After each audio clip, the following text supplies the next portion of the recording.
How I Met Your Mother. How I Met Your Mother. How I Met Your Mother. How I Met Your Mama. Ted just had a huge date. How'd it go, dude? I want to be married by the time I'm 30. And yet I keep falling in love with the wrong people, being really bad at dating. We wrote all that in the story. You could have ended the show quite a few different ways. There's an alternate ending to the show. I felt very connected to Ted and Tracy, and I sort of loved the idea of them living happily ever after. So obviously the show just picked up so much success, and instantly you're kind of thrust into the spotlight as the guy who created How I Met Your Mother. And yet you wrote The Mutual Friend. Dating has changed. The whole game has changed, and now everything is on the phones. And that got me thinking a lot about technology, got me thinking a lot about like our relationship to technology. And that was sort of the inception of The Mutual Friend.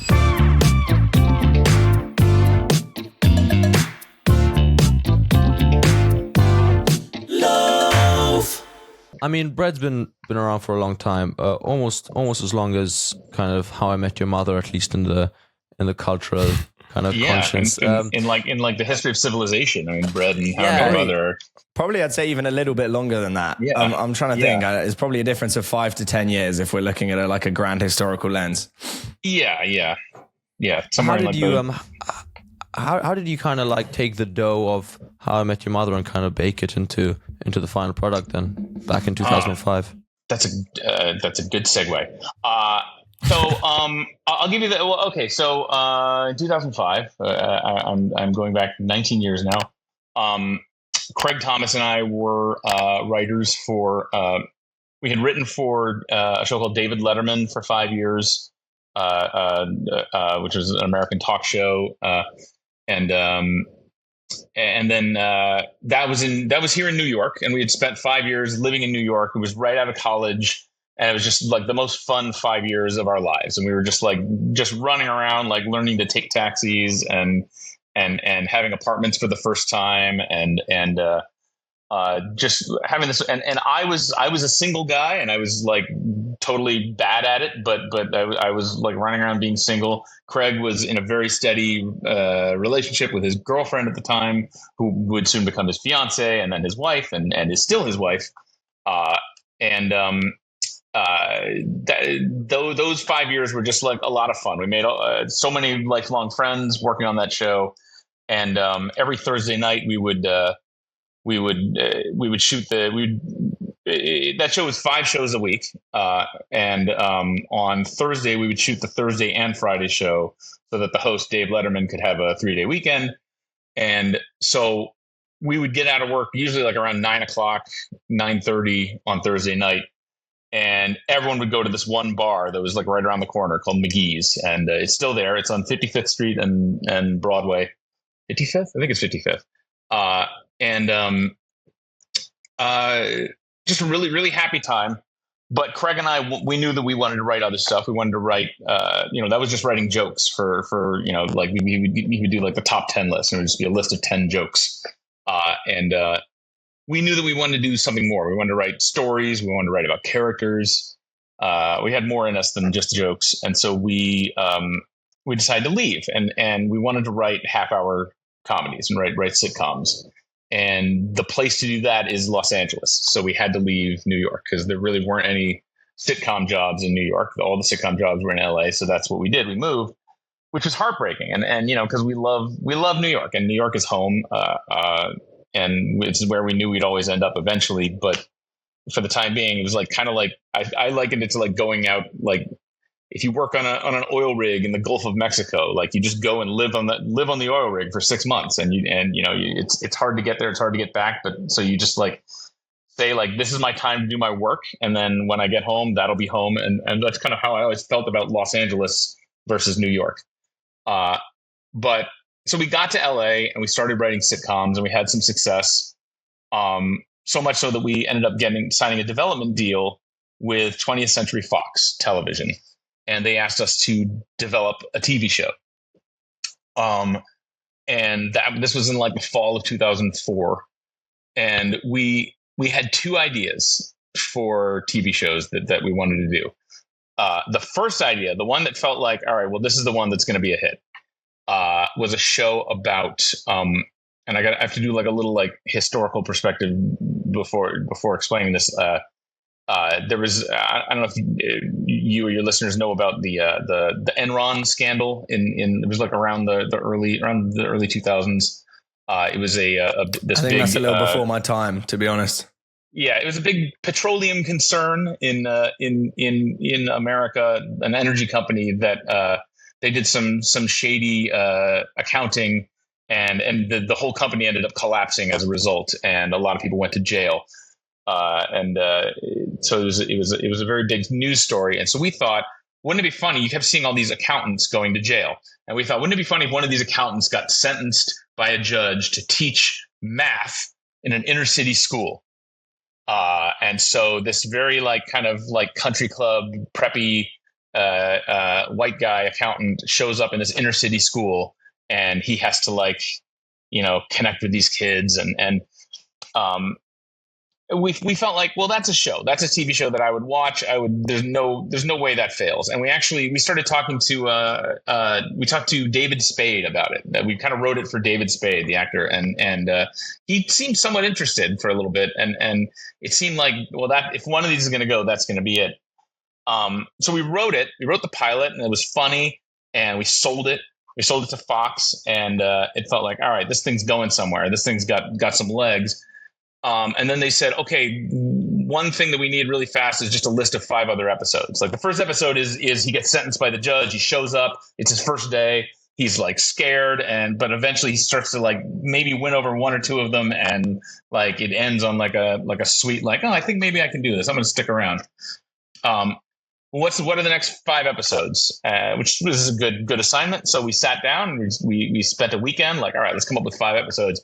And that was when we realized Craig and I know nothing about Enron. We know nothing about accounting. We know nothing about teaching. We know nothing about math. We know nothing about inner city high schools. These are all things that I would love to watch a show about, but we realized oh my God, we're gonna have to research this thing because we know nothing about this. This is not our world. And that show ended up not going anywhere.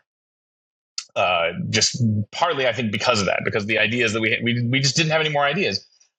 The other idea we had was the thing that we thought well, this will never go anywhere, but let's just write it because we want to write it, which was kind of something that it started out with something that I was just almost in lieu of going to a therapist. I just Craig and I wrote this thing of the fact that I was coming around the corner of 30 and was single, and I had always had these very traditional impulses in me that I felt I want to be married by the time I'm 30. I want to have a family. I want to have kids. I want to do all of that stuff. That's very high on my agenda of things to do. And yet I keep falling in love with the wrong people. And I keep just striking out and just being really bad at dating. This is before the era of apps. So this is back when you had to walk up and start talking to someone and ask them out instead. It was and I was a nightmare at it. And it was sounds awful. horrible. Yeah, it was horrible. And I had this moment where I felt I think I'd be, once I'm past all this nonsense, I think I'd be good at being in a relationship and being being a husband and a father. I think I'd be good at that stuff, but I can't get past this dating stuff in order to get to that point. So we kind of wrote all that. We wrote all that in a story and in a script. Now, this was at a time when Friends was in its final season, or had just gone off the air, I think. And Joey, they were doing a spinoff of Joey. It just felt well, they're not going to.